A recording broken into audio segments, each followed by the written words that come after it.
Bay. Thank you, Mr. Speaker. Well, the European Union has leaked details of the secret ACTA negotiations in Korea, and guess what? It's exposed the industry minister's so-called public consultations on copyright as a total sham, because ACTA will deep six Canada's ability to establish copyright policy. Further, it'll strip thousands of citizens from the right to even use the internet under the idiotic three strikes and you're out policy. Now, this government has no right to negotiate away our domestic copyright laws. So will the minister table in this House the mandate letter that was given to the negotiators to start the ACTA talks?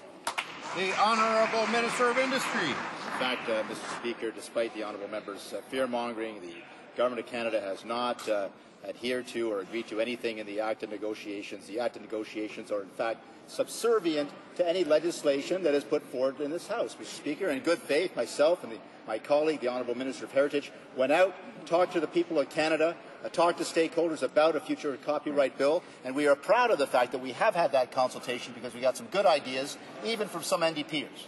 The Honourable Member for Timmins, James Bay. Well, Mr. Speaker, the ACTA provisions read like a wish list for the U.S. corporate lobby because it'll override any flexibility for WIPO, it will gut our domestic copyright policies, and it'll criminalize thousands of internet users through the three strikes provision. Now, Canada needs a minister who's willing to stand up for the innovation agenda, not a minister who's acting like a hand puppet for the U.S. Embassy. So why won't the minister table the ACTA negotiations so we can open it to public scrutiny? Minister. The Honourable Minister of Industry. Speaker, if he wants to read more about it, he can go to Michael Guy's website. The fact of the matter is, Mr. Speaker, anything that goes on in ACTA is completely subservient to what we as parliamentarians decide on this issue.